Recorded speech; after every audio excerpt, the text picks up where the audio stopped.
بسم الله والصلاة والسلام على رسول الله. مرحبا بكم بنات في طبخ وتدابير راجية. وصفتنا لنهار اليوم إن شاء الله دجاجة محمرة في كوكوط الضغط، طنجرة الضغط، من غير ولا قطرة ماء، ما نلوحولها حتى قطرة ماء، وطيب زبدة، وفي وقت قياسي أفضل من الفرن. والبنة طبعا ما نحكي لكمش روعة. ونروحوا نشوفوا كيفاش نديروها ان شاء الله. بسم الله. لهنا راح نديروا دجاج محمر في الكوكوط. في الكوكوط يطيب بسرعه، موش كيما الفور، خاصه اللي تكون مزروبه ولا عندها جوها ضياف غفله ولا تزرب تحمرها في الكوكوط. بالنسبه للتوابل، عندي هنا اكيد الملح، عندي عصير ليمون، اللي ما عندهاش دير الخل ماشي بهار. هنا عندي هذه ورقات زعترة، عندي راس الحانوت، كركم، مغرفة صغيرة كركم، مغرفة صغيرة عكري، عندي هنا زعفران الشعرة، اللي ما عندهاش تستغني عليها نورمال. عندي هنا توابل الدجاج راهم يتباعوا واجدين، اسمهم توابل الدجاج. عندي فلفل اسود، مطارد، راس نتاع ثوم راح نلوحها هكا مقفوله، وعندي راس نتاع ثوم سكرفجتو، وعندي زنجبيل اخضر، واللي ما عندهاش دير زنجبيل بودر. وراح ندير بزيت الزيتون، اللي تحب دير الزيت العادي، اللي تحب دير سمن وزبده، كيما تاكل واحد كيما تاكل كل وحده كيما تحب. بسم الله. نخلطوا التوابل نتاعنا.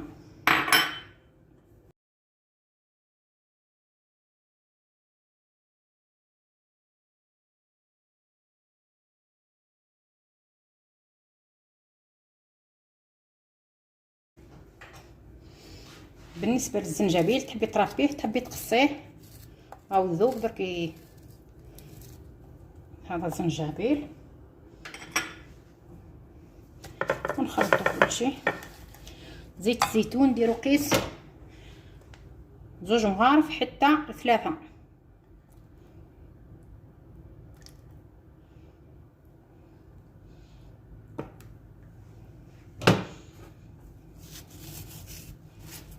انا راح ندير الزعتر نتاعي.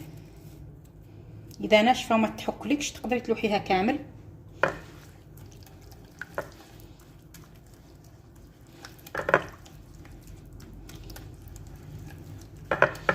تقدري تضيفي علبه ياغورت طبيعي يعطيه طراوه.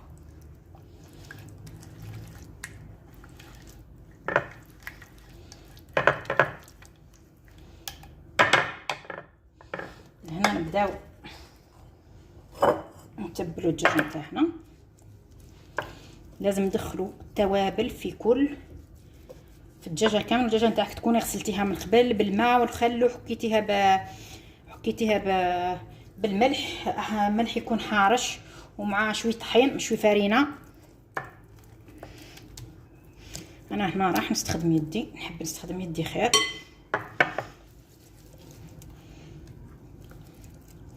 باش نتلمس نوصلوا الجميع. ماذا بك تدخلوا التوابل، تدخلوهم لداخل. ندخلوا التوابل نتاعنا في الجلد لداخل،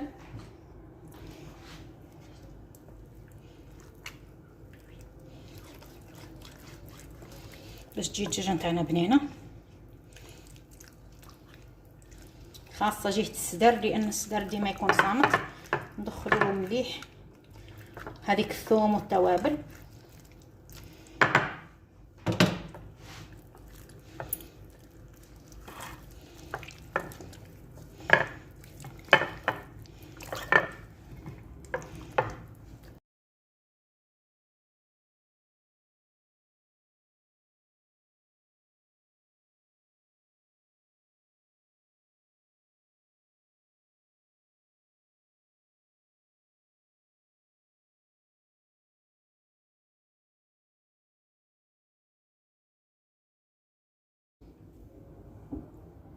انا لهنا راح نربط الدجاجه نتاعي، لاني راح نحطها راح نحطها في الكوكوط، لازم تكون طريقه كيفاش نقدر نهزها، فبالتالي لازم نربطها طول مليح.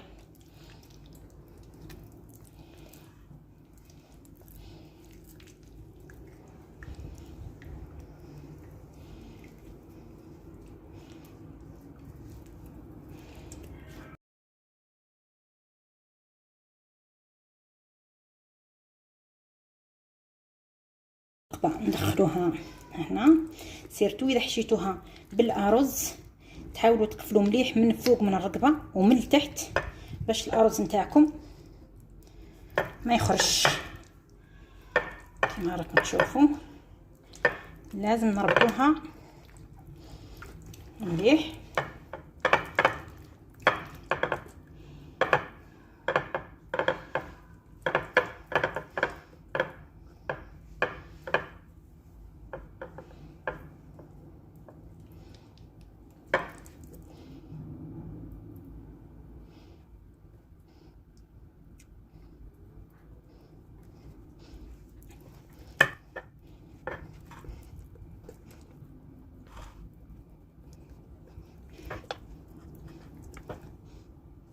ندير هنا واش ندير هنا، نثقب شويه هنا في الجناحين.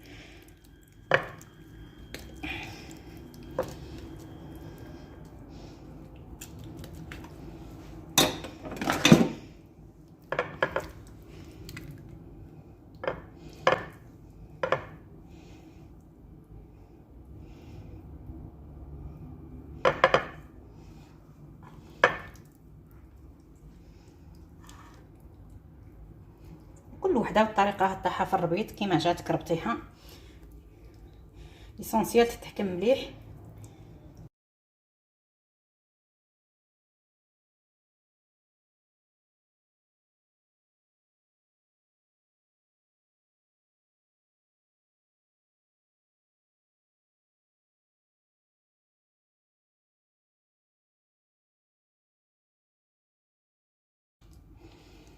احنا هكا كي نحبوا كي نلوحوها في الكوكوط، نحبوا نهزوها نقلبوها تجينا سهله. هذا علاش ربطتها، باش ما تحلي كي طيب في الكوكوط ما تتحللناش. درك الدجاجه هذه راح هي الافضل تبات، والا تخليها اقل شي 2 سوايع حتى تتشرب لاصوص نتاعها كامل. نغطيها بالبابي فيلم ونخليها حتى تشرب لاصوص، ومن بعد نشوفوا كيفاش نطيبوها ان شاء الله.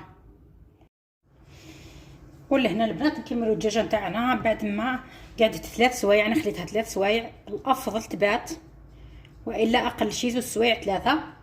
هنا قلنا طيب في الكوكوطه بولا قطره ماء. وش هي الحاجه اللي يخليها طيب وما تتحرقش بلا ماء؟ عندي هنا نديروا بصل، كميه نتاع بصل مليحه، 2 بصل. انا درت 2 بصلات كبار، هما من بعد كي يتخلاو راح يطلقوا الماء هذاك اللي راح طيب فيها الدجاجه نتاعكم نتاعنا وطيب بنينه. تقصي 2 حبات بصل اللي يكونوا كبار، نديروهم. نجيبوا الكوكوط نتاعنا نديروا مغرف زبده، ونديروا معاها 2 مغارف زيت باش ما تحرقلناش برك الاخرى نتاعنا الزبده نتاعنا، ونحطوه مع النار ونكملوا ان شاء الله. من هنا نستناو الزبده نتاعنا تذوب شويه.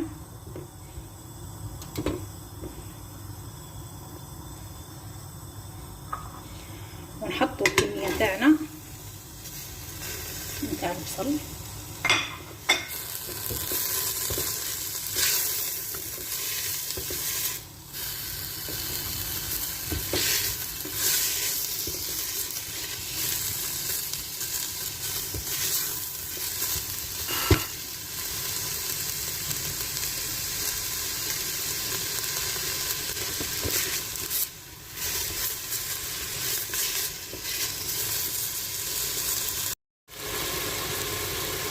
في هذه الأثناء نحطو الدجاجة نتاعنا.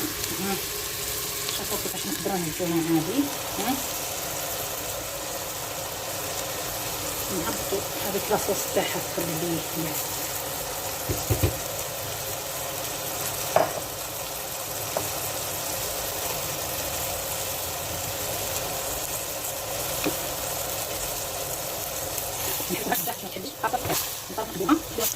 وعندنا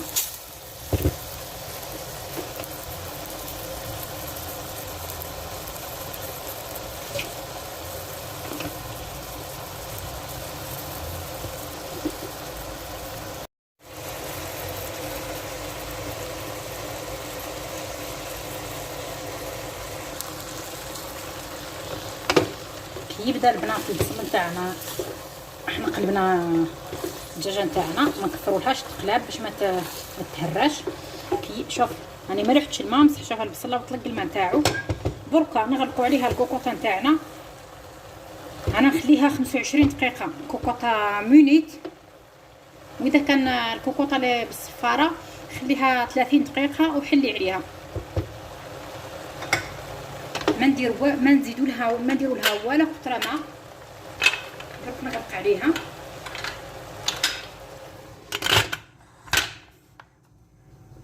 ونتلاقاو بعد نص ساعه ان شاء الله. ولهنا كيما راه تشوفوا الدجاجه نطيطها، تشوفوا لاصوص هذيك اللي تلقطها، شوفوا لاصوص هذيك كامل من الدجاجه وبلا قطره ماء. دوكا راح نحيها ونحطها في البلا باش ندخلها للفور تتحمر شويه.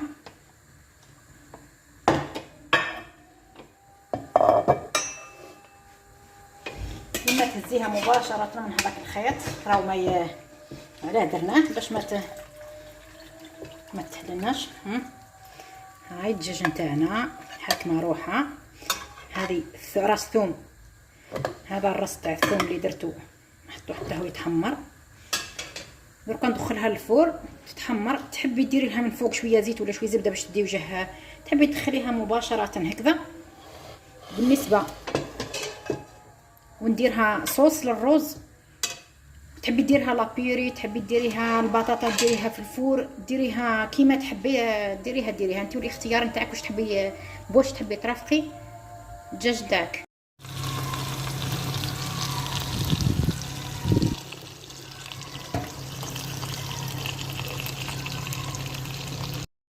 وهذه لهنا الدجاجه نتاعنا البنات طايبه ذايبه زبده، اللون تاعها روعه. انا نحبها محمره مليح.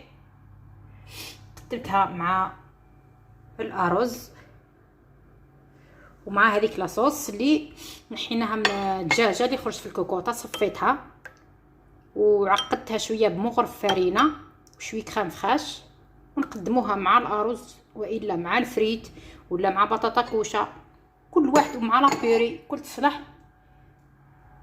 مع شويه حار طبعا، لازم ديما الحار واجد. ان شاء الله تعجبكم البنات وتجربوها. وفي امان الله وحفظه، والسلام عليكم ورحمه الله وبركاته.